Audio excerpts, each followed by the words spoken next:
उस दरिद्र नारायण को हम भगवान माने और उसकी हम निरंतर सेवा करते रहे। और जिस दिन उनको रोटी, कपड़ा और मकान मिलेगा, उसी दिन हमारा कार्य पूरा होगा, ऐसा हम समझेंगे। ये सामाजिक आर्थिक चिंतन अंत्योदय का ये हमारा उद्देश्य है। मुझे बहुत खुशी है कि योगी जी के नेतृत्व में आज किसान समाधानी है। वहां चीनी मिले हैं, एक एक साल बकाया नहीं देती थी, पर आज किसान को तुरंत पैसे मिल जाते हैं। इथेनॉल की इकोनॉमी वहां डेवलप हुई है और जिसके कारण उत्तर प्रदेश के भविष्य में काफी बड़ा परिवर्तन हो रहा है, होते हुए दिख रहा है। ऐसे एक यशस्वी मुख्यमंत्री, भारतीय जनता पार्टी के एक ज्येष्ठ नेता, हमारा विचार जो है हिंदुत्व का, हमारी आस्था जिसके साथ है और जिनके नेतृत्व में, आदरणीय मोदी जी के नेतृत्व में जिस अयोध्या में भव्य राम मंदिर का निर्माण हुआ, उस कार्य को योगी जी ने, रोड तो अच्छे बने ही, पर उसके साथ साथ अयोध्या सर्किट के रूप में रोड बने, रेलवे स्टेशन बना, एयरपोर्ट बना और योगी जी ने पूरे अयोध्या को एक ऐसे नगरी में विकसित किया है कि देश के आदर्श शहरों में अब अयोध्या का नाम लिया जाएगा। दुनिया भर से पर्यटक वहां आ रहे तीर्थाटन के लिए। और ऐसे योगी जी आज हमारे महाराष्ट्र में वर्धा और भंडारा, 2 लोकसभा क्षेत्र में उन्होंने सभाएं की है और आज वो नागपुर में आए हैं। उनके विचार आप सबको सुनना है। मैं आप सब लोगों का विशेष रूप से आभारी हूं कि आपने 10 साल मुझे आशीर्वाद दिया और आपके आशीर्वाद के कारण ही मैं मोदी जी के मंत्रिमंडल में मंत्री बना। इस देश के रोड इंफ्रास्ट्रक्चर को कश्मीर से कन्याकुमारी तक, अरुणाचल, मेघालय, त्रिपुरा, देश में किसी भी कोने में आप जाएंगे तो आपको अच्छे रोड मिलेंगे। ये कार्य करने का सौभाग्य मुझे मिला।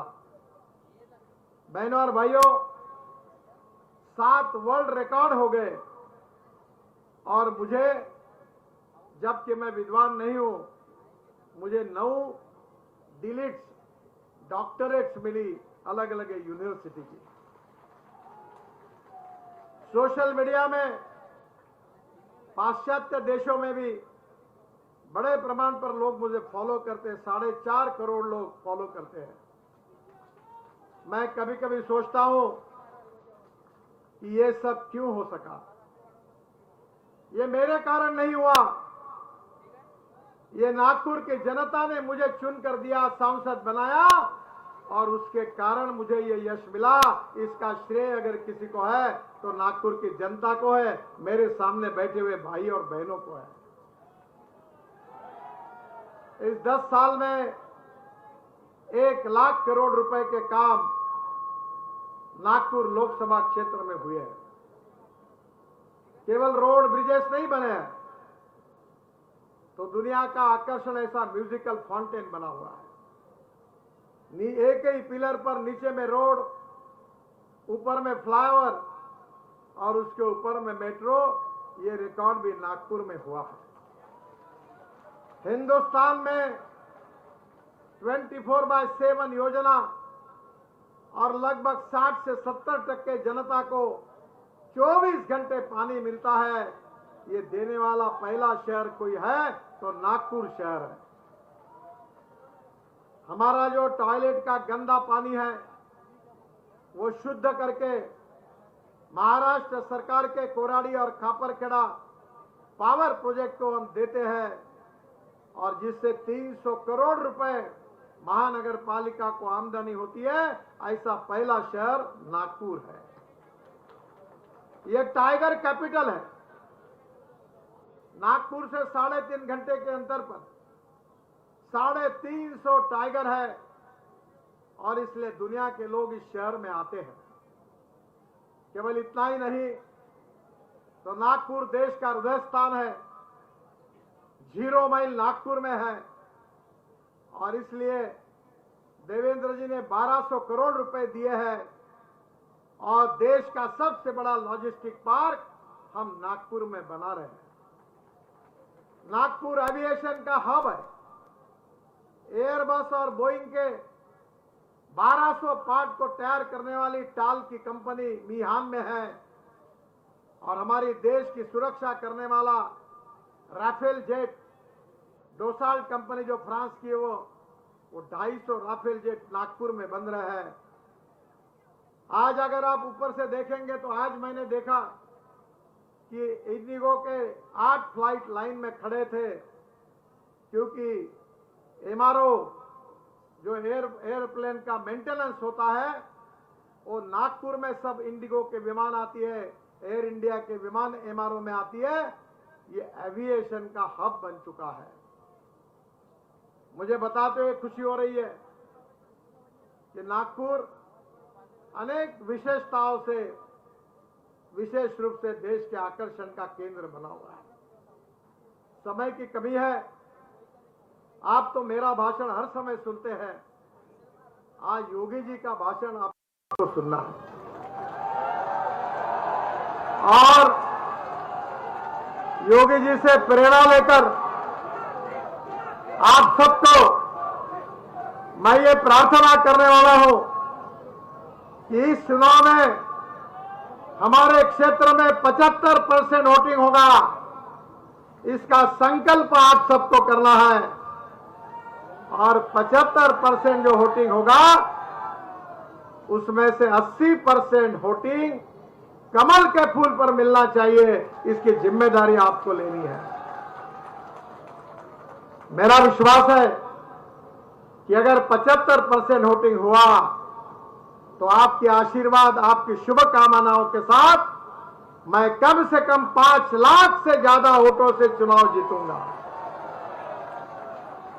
चुनाव को जीतने वाला हूं। आप लोगों में जो उत्साह है, जो लोगों का समर्थन है, आज मैं शहीद चौक, इतवारी, गांधी बाग में प्रचार फेरी में था। कोई रेस्टोरेंट वाला लस्सी लेके आ रहा था, कोई फ्रूट्स लेके आ रहा था, कोई गन्ने का जूस लेके आया था, कोई काजू किशमिश लेके। इतना रश था कि मेरे बाजू में खड़े हुए लोग कह रहे थे ये प्रचार अभियान नहीं है, ये तो चुनाव के जीत की बड़ी शोभा यात्रा हो रही है। मुझे विश्वास है कि इस शहर में मेरा जन्म हुआ, इस शहर में मैं छोटा से बड़ा बना हूं। भारतीय जनता पार्टी के कार्यकर्ता के नाते मैंने यहां पोस्टर चिपकाने का काम किया है, दीवारों पर लिखने का काम किया है और मुझे खुशी है कि अंतिम पंक्ति पर काम करने वाला एक कार्यकर्ता जिसकी मां बाप एमएलए एमपी नहीं थे, ऐसा एक सामान्य कार्यकर्ता जिस कुर्सी पर अटल बिहारी वाजपेयी बैठे उस पर बैठने का मुझे मौका मिला, क्योंकि ये पार्टी कार्यकर्ताओं की पार्टी है। और मुझे बहुत खुशी है कि आपका प्रेम, आपका आशीर्वाद, आपकी शुभकामनाएं और लोगों का विश्वास ये राजनीति में सबसे बड़ी पूंजी होती है। मैं बहुत बार इस बात को दोहराता हूं कि human relationship is the biggest strength of politics. मैंने 45,000 से ज्यादा हार्ट के ऑपरेशन मुफ्त करके दिए।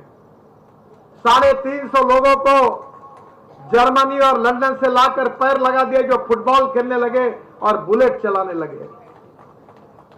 मुझे खुशी है 1 लाख लोगों के आंखें जांच इस लोकसभा क्षेत्र में हुए। इतना ही नहीं तो 25,000 लोगों को सस्ते में चश्मे मिले। करीब 15,000 से ज्यादा कैटरैक्ट के ऑपरेशन हुए और करीब 1,13,000 दिव्यांग और सीनियर सिटीजन को अनेक प्रकार का साहित्य देने का, पुण्य का काम करने का सौभाग्य हमें मिला। कोविड के समय 100 करोड़ रुपए का साहित्य केवल नागपुर में नहीं तो पूरे विदर्भ तक हमने पहुंचाया।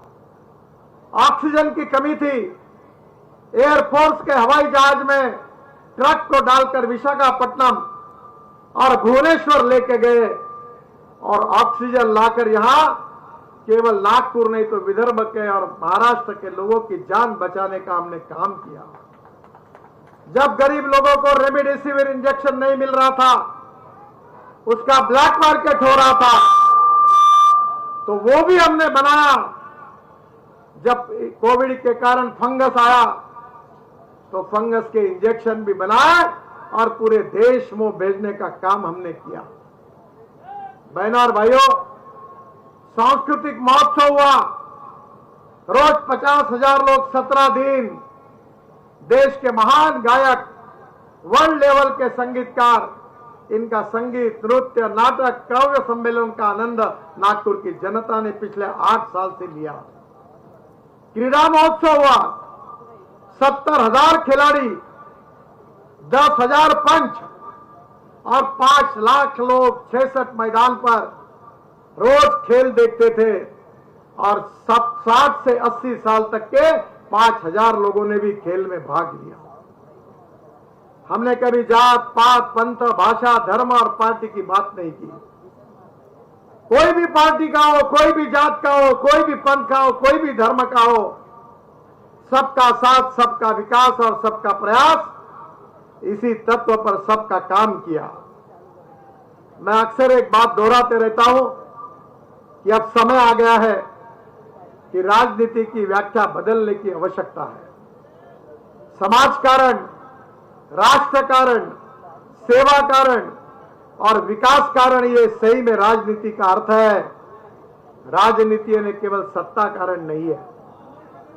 और इसीलिए बहनों और भाइयों, आप सबकी सहयोग से नागपुर को हिंदुस्तान का पहले 5 शहरों में सुंदर स्वच्छ शहर के रूप में नागपुर को बनाना है। और उसी बात के लिए आप भारतीय जनता पार्टी को, एनडीए को, मोदी जी के नेतृत्व में फिर से एक बार हमारी सरकार बनानी है और 400 पार एनडीए को पहुंचाना है। इस बात के लिए आप आशीर्वाद दीजिए, यही प्रार्थना मैं आप सबसे करता हूं।